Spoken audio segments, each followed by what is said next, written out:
مسیح کے زندہ اور جلالی نام میں سب کو سلام۔ خدا کا شکر کرتے ہیں، خدا باپ کی تعریف کرتے ہیں کہ خدا بھلا خدا ہے اور ہمیں ہر روز وہ ہمیں موقع دیتا ہے، ہمیں زندگی دیتے ہیں تاکہ ہم اس باپ کی شکر گزاری کریں۔ آج ہم سیکھ رہے ہیں کہ خدا کے حکموں کو ماننا۔ خدا نے ہمیں حکم دیے ہیں، کس طرح ہم ان حکموں کو مانیں گے تو ہم سرفراز کیے جائیں گے۔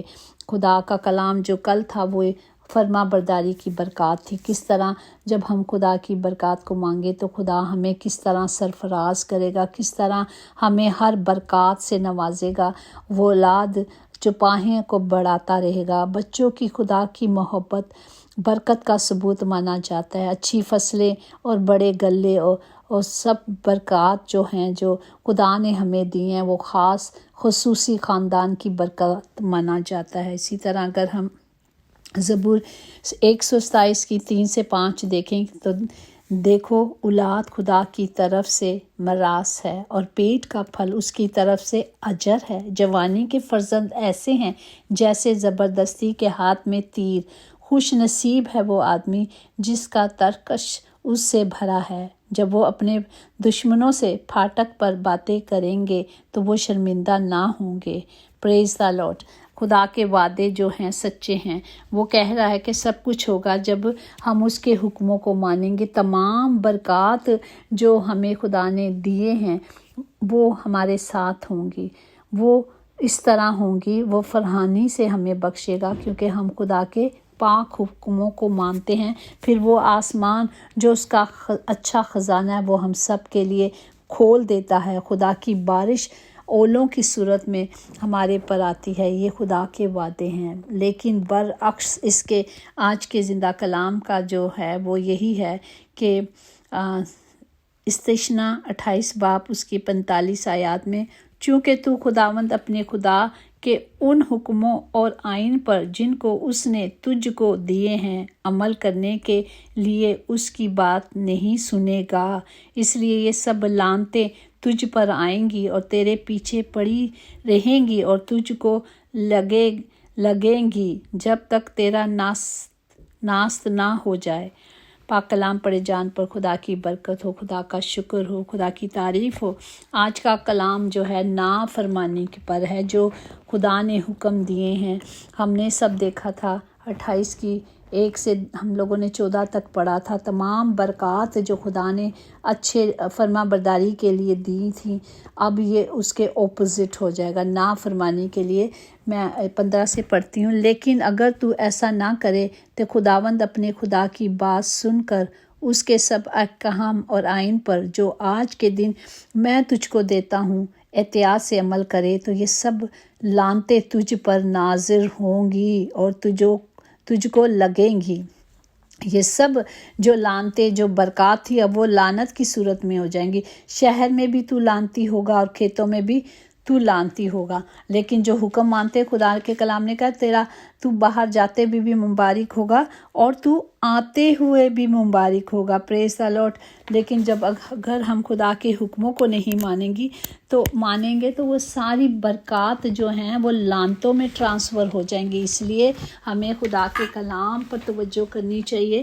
اور اس نے کہا تیری اولاد، تیری زمین کی پیداوار اور تیرے گائے بیل کی بڑھوتری اور تیری بھیڑ بکریوں کے بچے لعنتی ہوں گے۔ چیزیں ہوں گی ضرور پر وہ لعنتی ہوں گی۔ جس طرح پھر آگے لکھا ہے تو اندر آتے ہوئے بھی لعنتی ٹھہرائے گا اور باہر جاتے ہوئے بھی لعنتی ہوگا۔ خدا ان سب کاموں میں جن کو تو ہاتھ ڈالے گا لعنتی کر دے گا اور بھسم کر دے گا۔ اس نے کہا تجھ پر نازل کرے گا اور جب تک کہ تو ہلاک نہ ہو جائے، جلد نیست و نبود نہ ہو جائے۔ یہ تیری ان بدعملیوں کے سبب سے ہوگا جن کو کرنے کی وجہ سے مجھ کو چھوڑ دیا۔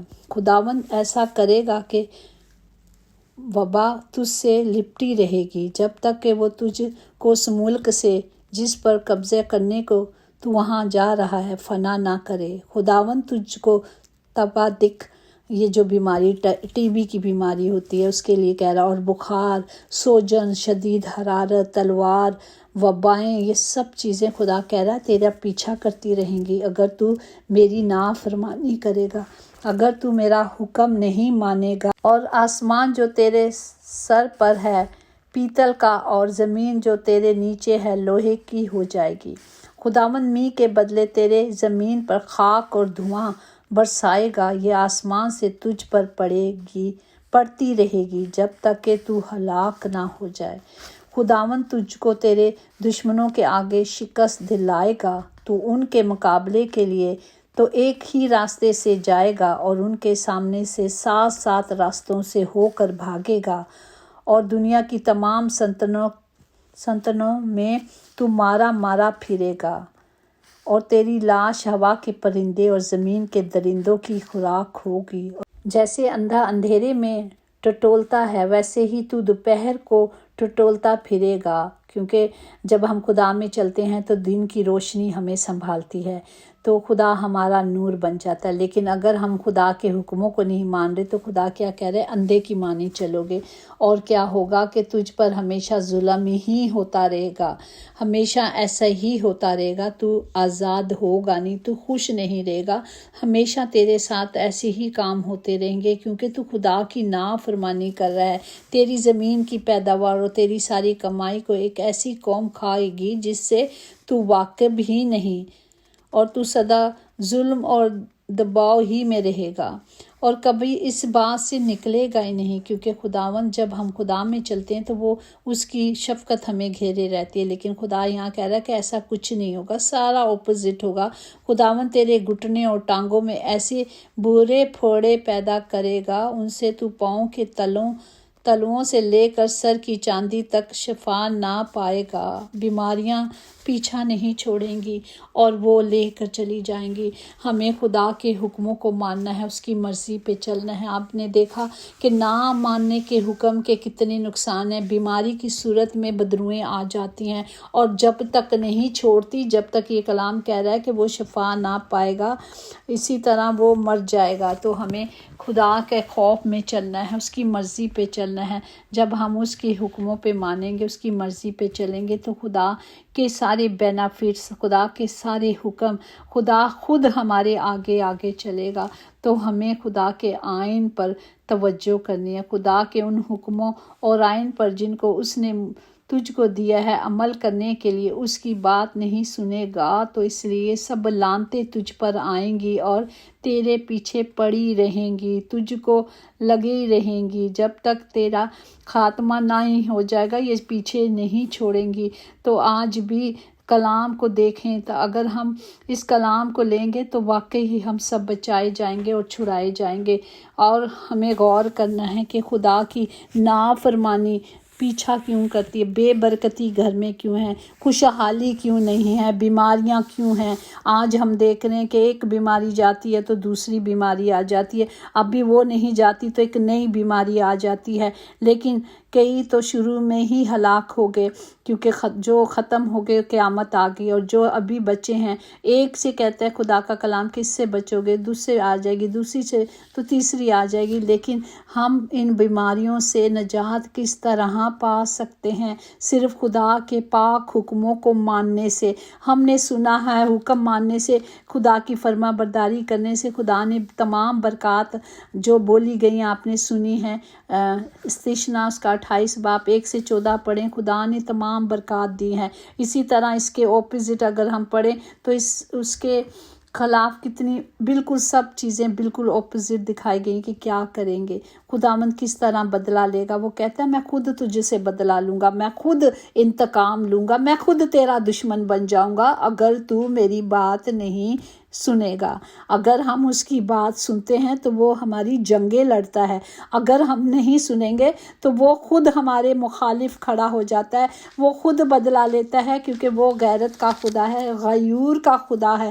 اس لیے ہم نے صرف خدا کے حکموں کو ماننا ہے اور اس کی مرضی کو پوری طور پر اپنی زندگی میں لے لینا۔ یہ مت سوچیں کہ یہ لعنتیں صرف آپ تک رہیں گی۔ اس نے کہا کہ یہ تیری اولاد اور تیرے بچے تک پہنچیں گی۔ یہ لانتے اگر آج ہم ابھی تک بھی نہیں اٹھے تو اٹھ کر سوچ لیں، اٹھیں اور جا کے اور سوچیں، کیونکہ اگر ہم آج بھی نہیں اٹھتے اور ہم سن رہے ہیں، ہم پڑھ رہے ہیں، ہم دیکھ رہے ہیں کہ خداوند کس طرح انتقام لیتا ہے، تو ہمیں اس انتقام سے بچنے کے لیے، اپنے آپ کو بچانے کے لیے، اپنی نسلوں کو بچانے کے لیے ہمیں کلام کی قدرت کو لے لینا ہے۔ ورنہ جو کلام سن رہے ہیں کتنا سخت ہے کہ اگر اس کی نافرمانی کریں گے، نہ اس کے حکموں کو مانیں گے، آپ کسی کی بات نہ سنیں۔ آج تک ہم سب کنفیوز ہیں، کنفیوز مت ہوئیں، کلام پڑھیں، کلام کو پکڑ لیں، کلام لے لیں اور سب کچھ ٹھیک ہو جائے گا۔ کلام کے مطابق چلیں، کیونکہ ہمارا خدا ہر وقت ڈانٹتا ہی نہیں رہتا، وہ محبت سے اور شفقت سے بھرا ہوا خدا ہے۔ وہ ہمیں موقع دیتا ہے، ہر روز ہمیں دن دیکھتا ہے کہ آج بھی توبہ کر لیں اور میرے آ جائیں۔ وہ تو خود بے تاب رہتا ہے، بائیں کھول کر ایسے کھڑے ہیں کہ کب میرا کوئی بیٹا آئے گا۔ وہ تو خود بے تاب ہیں کہ میں اپنے بچوں کو، کب میرا بچہ، جیسے بچے ماں باپ سے جدا ہو جاتے ہیں تو ماں باپ تڑپتے رہتے ہیں کہ کب میرا بیٹا آ جائے گا، تو اسی طرح ہمارا خداوند بھی ہم سے تڑپتا رہتا ہے۔ وہ جو بچہ کلام میں لکھا ہے کہ وہ امیر اپنے باپ سے حصہ لے کے چلا جاتا ہے، اور جب وہ آتا ہے تو اس کا باپ اسے گلے لگاتا ہے اور کہتا ہے بکرا ذبح کرو، اس کے ہاتھوں میں انگوٹھی پہناؤ، اس کو کپڑے پہناؤ، اچھی پوشاک پہناؤ، کیونکہ وہ بچھڑا ہوا تھا، اب آ گیا۔ اسی طرح ہمارا خدا بھی، جب ہم ایک روح زمین پہ بچتی ہے تو آسمان پہ جشن ہوتا ہے۔ اسی طرح اگر آج بھی ہم سوئے رہیں گے تو وہ سب کچھ سب ختم ہو جائے گا۔ ہمیں اٹھنا ہے اور خدا کے زندہ کلام کو، وعدوں کو لے لینا ہے، تاکہ خدا کی مرضی میری اور آپ کی زندگی میں پوری ہو۔ خدا بھلا خداوند ہے، وہ ہمیشہ ہمیں ڈانٹتا ہی نہیں رہتا، اس کی شفقت ابدی ہے، وہ پل بھر کے لیے غصہ کرتا ہے، تنبیہ کرتا ہے تاکہ ہم بچائے جائیں۔ جس طرح دنیاوی ماں باپ چھڑی اٹھاتے ہیں تاکہ ان کا بچہ بری عادتوں سے بچ جائے، اسی طرح ہمارا باپ بھی ہمیں تنبیہ کرتا ہے تاکہ ہم سب چھڑائے جائیں، ہمیں تربیت دیتا ہے تاکہ ہماری جانیں بچ جائیں اور ہم ہمیشہ کی زندگی پائیں۔ ہمیشہ کی ابدی زندگی دینے کے لیے ہمیں خدا کے کلام کو لینا ہے۔ وہ ہمیں بچانا چاہتا ہے، کیونکہ میرا باپ ہم سب سے محبت کرتا ہے، اس کی محبت ایسی ہے، اسی لیے تو اس نے ہم سے ایسی محبت کی کہ اپنا اکلوتا بیٹا دے دیا۔ تو آج بھی اگر ہم اس محبت کو نہیں جانتے تو ہماری سوچیں کہاں ہیں؟ ہمیں خدا نے حکمت دی، ہمیں حکمت سے اور قدرت سے چلنا ہے، تاکہ خداوند ہمیں بچاتا ہے، ہمیں چھڑاتا ہے، اور وہ چاہتا ہے کہ ہم بچائے جائیں اور چھڑائے جائیں۔ خداوند ہمیں اس کلام کے وسیلے سے برکت دے دے تاکہ ہم تھر تھراتے ہوئے، کانپتے ہوئے اس کی حضوری میں آئیں اور اس کے سجدے میں چلے جائیں۔ دیکھیں جس طرح جب موسیٰ اوپر گیا تھا تو اس نے 40 دن تک خدا کی روزے رکھے، دعا کی، صرف گیپ میں کھڑا ہو گیا کہ وہ ہمیں بچانا چاہتا تھا، کیونکہ جب وہ اوپر گیا تھا تو نیچے لوگوں نے گناہ کر لیا تھا، ایک بچڑے کو بنا دیا تھا اور اس کی پوجا شروع کر دی تھی، پر خدا کی حضوری میں جھک گیا اور خدا سے معافی مانگی سب کے لیے، اور خدا نے موسیٰ کی آواز کو سن لیا، خدا نے اس کی آواز سن لی اور معاف کر دیا۔ آج بھی ہم ایک دوسرے کے لیے گیپ میں کھڑے ہوئے ہیں، ہم ایک دوسرے کے لیے ہاتھ اٹھاتے ہیں، دعا کرتے ہیں، کیونکہ خدا نے ہمیں اختیار دیا ہے کہ ہم ایک دوسرے کے لیے دعا کریں۔ اس کے پلان کے مطابق وہ سب کو بچانا چاہتا ہے، وہ سب کی حفاظت کرنا چاہتا ہے، وہ چاہتا ہے کہ ہم سب چھڑائے جائیں، بچائے جائیں، تاکہ ہم سب اسے دیکھنے والے بنیں۔ اس کے لیے ہمیں صرف زندہ کلام لینا ہے، اس کلام کی قدرت کو لے لینا ہے۔ آئیں ہم اپنے آپ کو تیار کریں کہ یہ آج کا کلام اپنے دلوں کو سخت نہ کریں۔ جب زمین بہت سخت ہوتی ہے، بیج بویا جاتا ہے تو وہ بیج کو نہیں پکڑتی، چھوڑ دیتی ہے۔ اسی طرح جب تک ہمارا دل سخت ہوگا تو ہم اس کلام کو پورے طور پر نہیں لیں گے۔ ہمیں اپنی سوچوں کو خالی کرنا ہے، اپنے دل کو نرم کرنا ہے، تاکہ اس کلام کو جو بویا جاتا ہے وہ جڑ پکڑے، اور ہم سب پھلدار بنے، تاکہ ہم سب بچائے جائیں، ہم اپنے اپنے گھرانوں کو بچائیں، اپنے اپنے گھروں کو بچا لیں، تاکہ خداوند نے کہا تو ایمان لا تو تیرا گھرانہ بچایا جائے گا۔ ہم اس پہ کھڑے ہو جائیں تاکہ ہم ایمان رکھتے ہیں کہ خدا نے جو کلام دیا وہ آج ہمیں بدلنے کے لیے ہے۔ یہ نیا سال، نئی زندگی اس نے دی ہے تاکہ ہم نئے طور پر اس میں چلیں، تاکہ ہم آج جو زندگی دی گئی ہے ہم بچائے جائیں اور ہم چھڑائے جائیں اور ہم ابدی زندگی پائیں، ہم خدا کو دیکھنے والے بنیں۔ اس کے لیے ہمیں پاک ہونا ہے، اس کے لیے ہمیں پاک کلام کو لینا ہے جو زندگی بخش ہے اور جو زندگی بدلتا ہے۔ جب یہ کلام ہماری زندگیوں میں آ جاتا ہے تو کہیں اندھیرا نہیں رہتا، کیونکہ یہ روشنی ہے اور یہ ہمارے قدموں کی روشنی ہے۔ یہ جہاں جہاں ہم جائیں گے یہ ہمیں بچاتا رہے گا، صرف ہمیں اس کلام کو لینا ہے، اس کلام کی قدرت کو لے لینا ہے۔ خداوند اپنا کلام نازل کر کے ہر طرح کی شفا ہمیں دیتا ہے، ہر طرح کی شفا صرف کلام میں ہے، کلام کی قدرت میں ہے۔ ہمیں اس قدرت کو اپنے ہاتھوں میں لے لینا ہے، اس قدرت کے متحد چلنا ہے تاکہ ہم سب ترقی کرتے جائیں اور اس قوت کو لیتے جائیں جو خداوند ہمیں دیتا ہے۔ ہم کمزور ہو نہیں سکتے، کیونکہ جب ہم کمزور ہوتے ہیں تو ہی تو ہمیں وہ اپنے زور سے اور قدرت سے بھر دیتا ہے۔ خداوند آج تمام گھروں میں خداوند جی خوشحالی ہو، خداوند جی آج گھر میں اطمینان و تسلی ہو۔ خداوند جی اپنے بیٹے بیٹیوں کو لیں اور کثرت سے استعمال کریں۔ آپ کا فضل، آپ کی رحمت، آپ کی برکات ہمیشہ ہم سب پر بنی رہیں، یسوع کے نام سے آمین۔ خداوند ہم نے جو بھی مانگا ہے آپ کے زندہ اور جلالی نام سے مانگا ہے، کیونکہ آپ نے کہا جو اب تک نہیں کیا اور جو اب تک نہیں مانگا مانگو باپ جی۔ ہم سب کے لیے خداوند جی کلام کی قدرت کو، کلام کی حکمت کو مانگتے ہیں، یسوع کے نام سے آمین۔ یقیناً بھلائی اور رحمت عمر بھر ہم سب کے ساتھ ساتھ رہے گی اور ہم ہمیشہ اپنے خداوند خدا کے گھر میں سکونت کریں گے، amen. Praise the Lord and God bless you all.